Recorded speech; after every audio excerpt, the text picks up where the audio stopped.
Hey everyone, welcome to You Said What, where we look at the most memorable conversations and written interchanges in our lives. First off, I want to thank our sponsor, Pioneering Collective, an executive thought leadership firm combining personal PR, coaching, and networking to transform hard-earned wisdom into heavyweight impact. You can learn more at pioneeringcollective.com.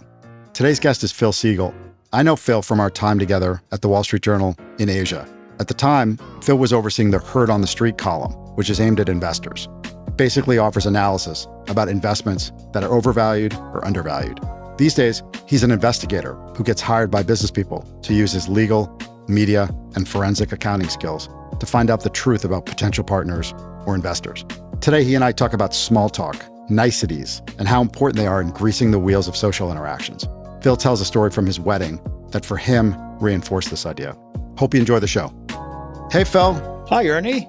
How are you? Thanks so much for coming on the show. Glad to be with you. Pleasure. You're going to tell us about your communication moment, which happened, your big conversation, which happened at a wedding. So much of consequence happens at weddings. And I mean, outside of the marriage itself. So you have a story of your own, I should say, just to preface it, not at the wedding itself, but at the party that celebrated the wedding. This was several months later. Tell us what happened. That's right. We were living in Hong Kong. My wife and I are both from Montreal, but we met in Hong Kong and we got married there. And then we wanted to have a party. We couldn't fly everyone over to Hong Kong. So we had a party 8 months later in the summer, just a reception and a lunch at a nice hotel outside in a garden. And even though we paid for it to reduce the amount of stress and interference by both sides wanting to opine about what color things should be and what kind of food there should be, we thought many people who are listening can understand all the pressure that goes into that kind of thing. We wanted to make it as nice as possible, as easy as possible. So we said to our families, just show up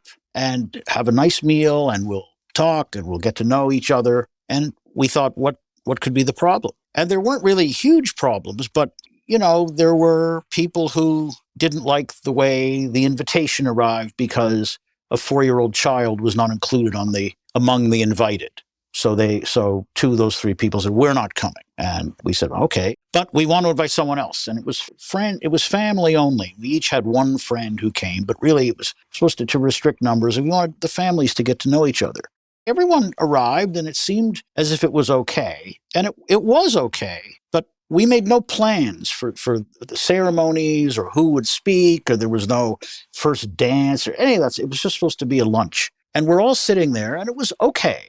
But really, someone should have stood up and said something. And I hadn't planned to do it. And no one had planned to do it. So no one did. And we started eating. And then what was so nice was that my mother's first cousin, 75 years old or so, a wonderful, gregarious guy, and he looked around and he just stood up and he said, I want to thank everyone for coming. These two wonderful people. I love my cousin and I've gotten to know his beautiful new wife just in the last few hours. And welcome to the family, he said to my mother-in-law. My father-in-law died decades before our wedding, but my mother-in-law was still alive, and welcome to you. And he said, and it's a beautiful a day for all of us. And it was just a nice speech. And it put a lot of people at ease. He told a couple of jokes because he was a real jokester. And did you sense a little bit of a difference in the room after that? It was, as you said, there was nothing wrong with the wedding, but it was just a little distant, whatever. It sounded like things weren't gelling. Did you sense a little more comfort after this? I did. Yeah. On my part and on my wife's part. That's really the thing that I most fondly remember about the whole lunch.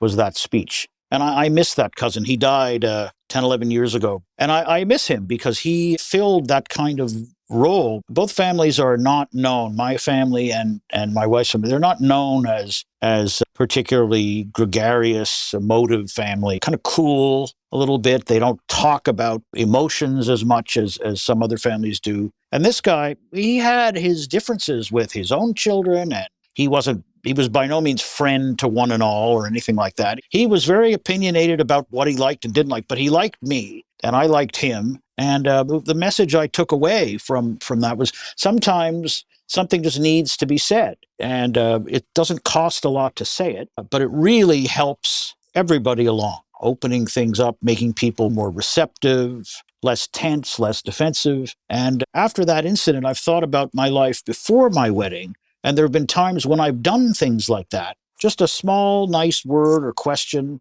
helps people relax and helps you talk to them helps them talk to you. And just a simple, courteous, nice thing that is not hard to say. If you just go and say it, wonderful things happen. Yeah, I guess you're talking about small talk a little bit. I mean, what he said was a little more grander than small talk because it was a little bit of a speech, an informal speech in front of a larger group. So it's not quite small talk, but you're also talking about sort of that filler that helps people feel comfortable. Right. It was not small talk in that it wasn't chit chat with someone, in line to buy tickets or something like that. But on the other hand, it didn't plumb great emotional depths. He didn't need to know much about the people he was talking about. He just needed to say something. He just looked around, saw no one was going to say anything. And so he said it. And sometimes that's all that's needed.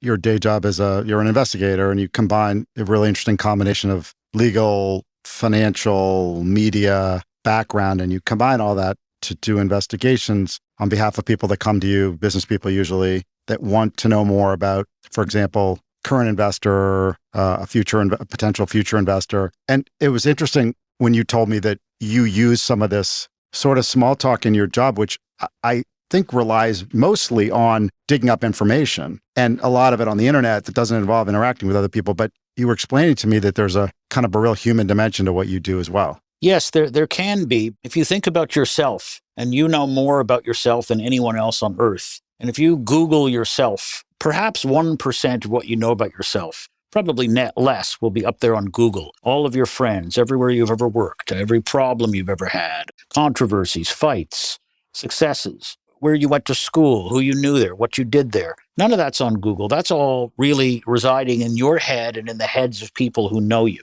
If you're very, very famous, maybe 5% or 10% might be there. And then if you add public records that we get, there's another couple of points. But really, to get a full picture of someone, sometimes you need to speak to people who know that person, unless you can speak to the person himself. But if he's on the other side of a legal matter, or they don't want him to know you're investigating him, then you can't call him. But you can call other people. If you have no subpoena or no badge, a lot of people wonder why in the world they should be speaking with you. Hello, you don't know me. I'd like to speak to you about your college roommate.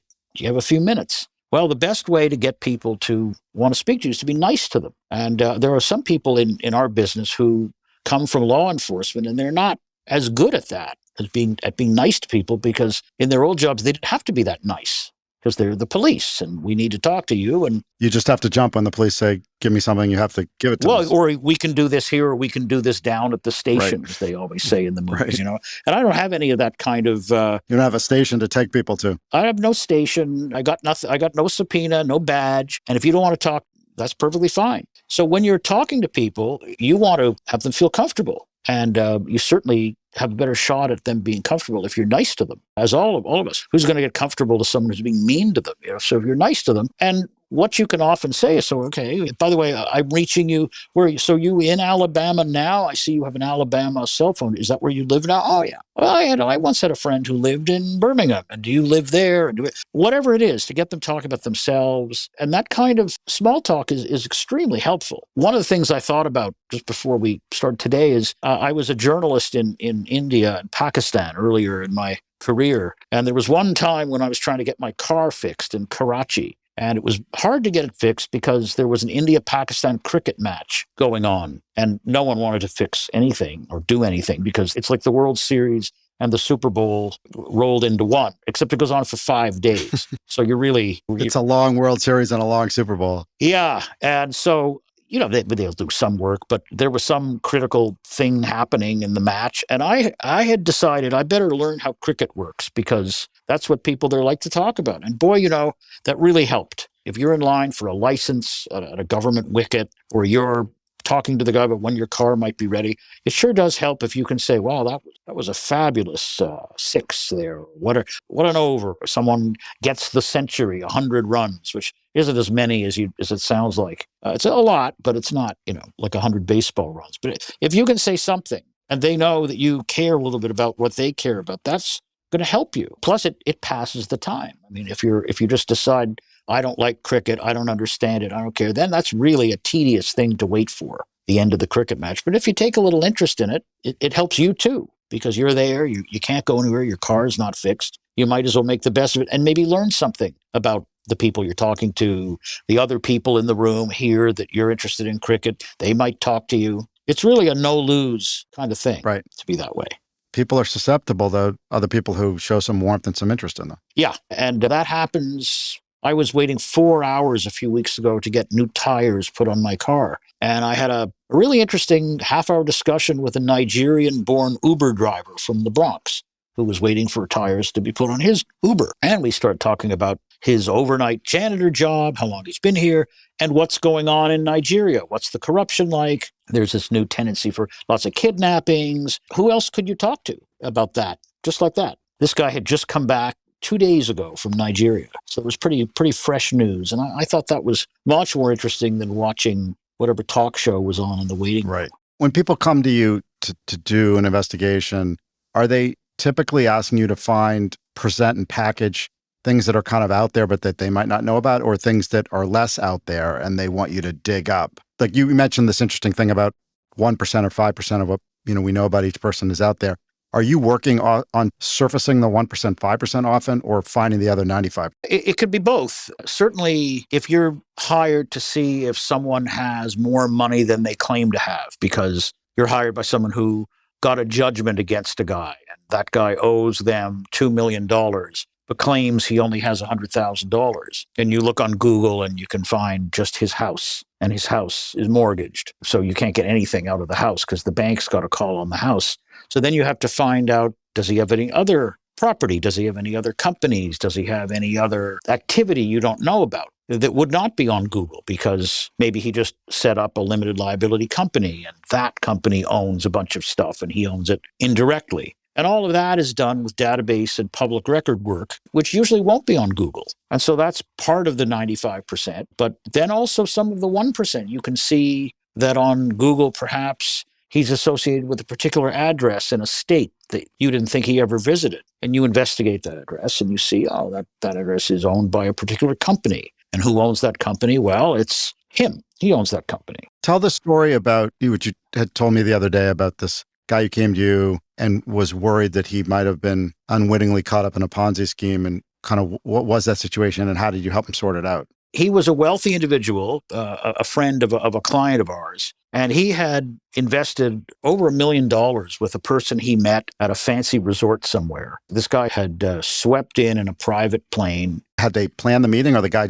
was he a mark? He just met him. This guy was trawling for marks at big resorts like this. So he said he was very close to the vice president of the United States, and this was his name, and he had contracts with several state educational institutions to build dormitory or other property, other things on the campuses. And it sounded really good. And so this guy invested with him. And then he got a little bit of money in payouts, but then it stopped. The money stopped, and then the guy stopped returning his calls. So he said to me, I need you to find out. I may have fallen victim to a Ponzi schemer. And I found out that, yes, he certainly had. So you started asking him a series of questions, and what'd you ask him? I just said, give me everything you know about this guy. What's his name? What's his address? And what's the name of the company you invested in? So he told me those things. That's all. And then I did everything else. And I rapidly concluded that this was not his actual name, that he didn't own any of the properties where he had been entertaining people. He didn't own the Palm Beach townhouse where this guy had visited him. He had been evicted from that without paying any rent. He didn't own the Washington condo hotel suite where he had entertained him. This guy had noted down the tail number of the plane. He didn't own that. And also I said, there's no evidence that he knows the vice president very well. He's never given a dime of money on the federal level to anybody. And in either state where he claims to be such a big mover, he's made no contributions. And this guy said, but he took me to this big dinner honoring, some governor candidate in one of these states. I said, he may have been at the dinner, but there's no evidence he hosted it. There's no contribution recording in electoral filings. And he's been involved in various problems. And the most interesting thing I found about this was, and I've seen lots of scams, but this guy hit on one thing, which I had to hand it to him. He had named his company, let's call it Alpha Investments 6, VI, Roman numeral 6. And so you would think well, there'd be alpha 5, alpha 4, alpha 3. It sounds like it's round 6. And that's pretty good. That I had not seen that before. So anyway, I went back and I agonized all weekend because sometimes clients shoot the messenger. And if you say, look, this is a Ponzi scheme, they would scream at you and say, you didn't find what you should have, or how can this be? And he said, okay, I get it. I've learned a lesson. I can afford it. He was wealthy and I won't do it again. And he paid his bill. And I said to him, the question here is, what do you do next? Because with some people, you could go to the government or threaten to blow the whistle on them if they don't pay you back some more money. He'd been paid back some money, which was either his money or a Newmark's money, in a Ponzi scheme. But I said, this guy, he's told you he's getting divorced. He has access to a plane. So he may be a flight risk. And if he runs off to a non-extraditable jurisdiction, Belize or somewhere like that, you may never get him. So you need to talk to your lawyers about how to approach him, what you might want to say in order to try and coax more. And I don't know what happened. He said, thank you very much. And I never heard from him again. So I don't know what they did. But guys like that probably don't get their money back in that situation, or it depends on the person. Or I suppose your hope is that if no one else has tumbled to the fact that this is a Ponzi scheme, maybe he'd want to shut you up by giving you back a bunch of money and stiffing somebody else. Right. Or at least saying, okay, you gave me $1 million. How's 250 right now? And at least you get 250 back instead of the whole million plus your interest. It's better than nothing. And what he was getting was essentially nothing before he hired us. So I don't know what happened. But of course, had he asked me to vet this person before he gave the $1 million, he would have been up $1 million, because I would have said, that's not his name. He doesn't own anything. He gives no money to any politician, and he doesn't own any property, and he'd been evicted from different places. It was a rocky history, and a little bit of due diligence, which would have been easy to do, could have just relieved him of all this angst. But a lot of times you end up telling people, next time, call me before you invest. Right. Much more gratifying when you say to somebody, well, here, I don't ever say invest or don't invest, but I give them a report of someone who is not who he says he is. And then if you hear later, yeah, we didn't do that deal, that makes you feel good. Well, do you usually find in your investigations that people are on the shadier side or on the fine side? Most of the time, okay. But as I say, we don't ever Make say a recommendation. invest or don't invest. Yeah. And sometimes what will happen is someone will be investable, but maybe they'll be, or hireable or whatever it is, but maybe they want to change the terms of the investment. Maybe they'll say, well, instead of putting in 30 million now, let's put in 10 now with these milestones, and maybe we'd give you more later. Or maybe we want additional guarantees, or maybe we want additional comfort before we do it. So they can change the terms as well before they do a deal, before they hire. There are all kinds of intermediate steps. And really due diligence is just to say, here is the risk profile. Right. Depending on your risk profile, here's the risk. And if you are happy with lots of risk, then go ahead. If you're very risk averse, then this person or this candidate, this opportunity, which for some would be great, for others is too risky. And I never find. You're also helping people sort out, right? Like people might be mentioned they might have a criminal violation, or they might have been mentioned in a lawsuit, but you're also trying to help people sort out what's material, what's relevant, and what's not, right? Is it a speeding ticket or is it fraud? That's correct. And the databases may just say criminal history. If you go on these terrible websites for $69, it'll say, Phil has a criminal background. And the criminal background might be my speeding ticket from Virginia in 1996, which has been destroyed. You can't even read that ticket because they destroy their tickets after 10 years, but the databases still have the record that it happened. So there's that versus really, a felony. And similarly with civil cases, I have one client that said, how can we figure out if an executive has been sued civilly in a significant or an insignificant way? I said, you have to read it and make your own decision. If he was the CFO of a company and 2 weeks after he joined the board, he got sued for something the company did before he joined the company, but he was named as an officer because he was on the board, that's not as serious as shareholders saying, you ripped us off in your 12 years as the CEO. Right. That's a very different kind of suit. And then even if they say you ripped us off for 12 years, was there any merit? Did it go to trial? If it's settled, was the settlement for $40,000, or was it a big settlement? Those are all qualitative things that you can only find out by reading. You've said that and sometimes asking later. Right. You just have to read and ask to find out the information. Why don't more people just do this on their own if it's as simple as, just reading and asking, like all of the access that these wealthy people have to, people and talent? Why can't they figure out this mystery on their own? They could if they spent enough time doing it. The way, you could learn plumbing and install your own bathtub if you wanted to spend enough time figuring out how that worked. A lot of people don't want to spend the time figuring out how to go to the court clerk in Portland, Oregon, and get cases and decide what part of the case they want, and then sit there and read the case. And unless you're a lawyer, a lot of times it's hard to read cases in an efficient, quick way. You don't know what you're looking for. They're long and you don't know what you're looking for. You don't know what you're looking for. It's a securities class action. The complaint is 212 pages. It's much faster for me to go get it and look at it than it is to give it to someone who maybe is an intern, is not a lawyer. Maybe your outside law firm is going to charge you $800 an hour to do that. So it's faster and cheaper if I do it. And your in-house lawyers maybe have other things that are more important to do. And also, your in-house lawyer may miss the case in some other county that you didn't know to look for. So when you do this every day, it's a craft. It's a specialty. It's a specialty. It's like everything else. You can learn, if you're a lawyer and you have an immigration matter for your new associate who's from Serbia and wants to immigrate to the United States, you could learn immigration law.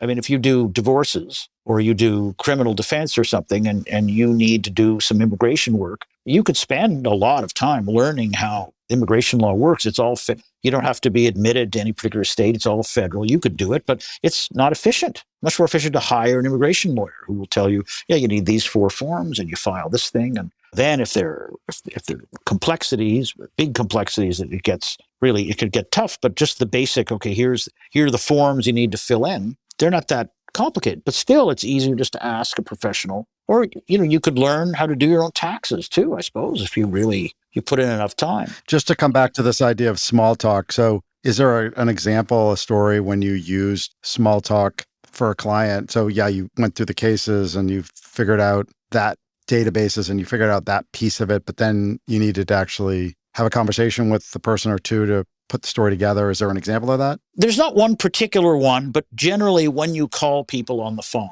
and if they seem as if they're a little bit suspicious. Right. As people would be if some random person calls. Yeah, you can't be in a hurry because no one wants to be rushed. So what I always say to them is, they say, well, who are you? It's unethical to lie about who I am. My name's Phil Segal. I work for the name of my company. And they go, what's it? And I said, well, you can look at it on the web if you want. We have a website, and here's how you spell my name and the website. And then oftentimes they'll say, yeah, I got it. And I'll say to them, you can look at the website and I can call you back in a day or two if once you're comfortable with who I am, because there's video of me up there. There are my articles, my lectures, my book.